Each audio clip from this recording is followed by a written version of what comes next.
masing-masing deh. Ya, apa penyebabnya? Ya, kita waktu sholat nggak ingat Allah, itu ya. Kadang-kadang ya pas kena musibah, kena bala baru ingat Allah gitu ya. Giliran ngadep Allah nggak ingat Allah, giliran ngadep manusia nggak ingat Allah. Nah itu kadang-kadang kebalik gitu ya. Itu. Padahal harusnya hati kita ini harus muajah, harus berhadapan terus dengan Allah Subhanahu Wa Taala dimanapun, dalam keadaan apapun. Ya, ngaji pun juga kita harusnya ingat sama Allah. Ya, karena ya, ngaji pun itu ada firman Allah Subhanahu Wa Taala, ada sabda baginda Nabi Sallallahu Alaihi Wasallam, ilmu-ilmunya Allah semua yang kita pelajari. Ya, begitu juga dalam ibadah, khususnya dalam sholat. Ya, jangan sampai sholat kita itu nol, ya, nilainya nggak ada sama sekali. Ya, karena khusyuk itu sulit hadir di dalam hati kita, ya, karena kotornya hati kita, sehingga nggak ada tempat khusyuk yang bisa nempel di dalam hati kita.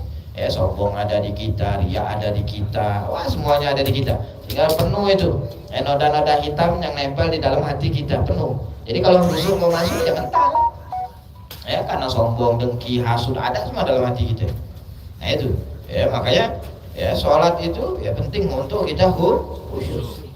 Ya, kalau orang ya, udah belajar sholatnya khusyuk, insya Allah ya, semua aktivitas ibadahnya karena Allah Subhanahu Wa Taala.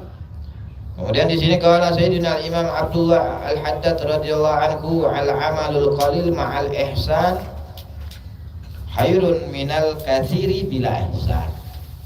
Al-Imam Al-Habib Shahibur Ratib Gulfil Irsyad wa Ghathil Ibad Al-Habib Abdullah ibn Alwi Al-Haddad rahimahullah wa nafa'ana bi wa bi ulumid darin amin. Al-amalul qalil, beliau berkata, amal yang sedikit ma'al ihsan, tapi dibarengi dengan kebaikan. Artinya amal itu sesuai dengan tuntunan syariat, gak melenceng dari syariat. Amal ini baik, sesuai dengan aturan, niatnya benar, prakteknya bagus, maka lebih baik. Ya, amal sedikit tadi lebih baik, ya, minal katsiri bila ihsan, daripada amalia yang banyak tapi nggak ada sama sekali wala niatnya, wala syaratnya, wala rukunnya. Ya, ibaratnya ya orang yang nggak pernah umroh, ya, sama orang yang rajin umroh.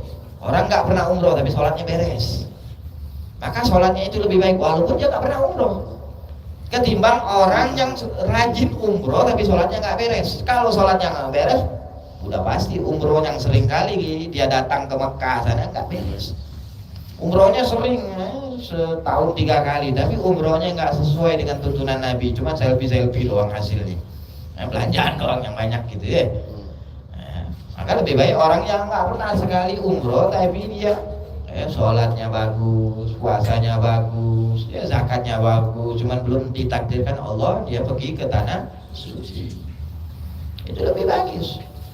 Jadi ya mau umroh mau haji nggak bisa dibanggakan ya, kalau nggak sesuai dengan tuntunan. Nah, walaupun dia udah dapat gelar H titik, ya H titik mah Indonesia doang. Ya, orang Arab sana haji tiap hari, ya haji tiap tahun nggak ada H. Ya, cuma di Indonesia doang H titik itu nggak penting banget itu. Iya, ada H titik ya di depan namanya itu nggak bisa bikin dia khusyuk juga dalam sholatnya. Bukan jaminan doanya diijabah sama Allah Subhanahu Wa Taala. Ya, nggak jamin amal ibadahnya ikhlas karena Allah, ya, yang punya hati tidak depan itu, ya, nggak menghindari dirinya disiksa di alam kubur. Ya, malaikat mungkar nangkir, ya, nggak takut sama yang punya nama hati di depannya itu. Ya. Kejadian gitu ya, gereja gitu, nggak penting banget itu, nggak penting. Ya, percuma. Ya, kita titik depan, tapi begitu ngadep Allah Subhanahu Wa Taala blank. Ya, padahal dia sudah datang ke rumah Allah. Orang yang umroh itu kan langsung kan ke Baitullah, ya, langsung ke Baitullah. Tapi begitu sholat prakteknya, di sana, masya Allah, khusyuknya luar biasa.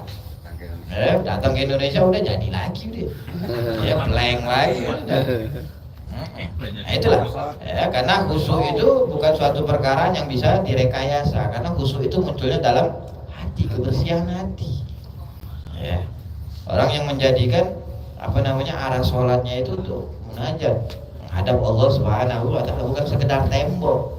Yang dia hadapi adalah Allah Subhanahu Wa Taala, ya, kiblat penentu arah ibadahnya.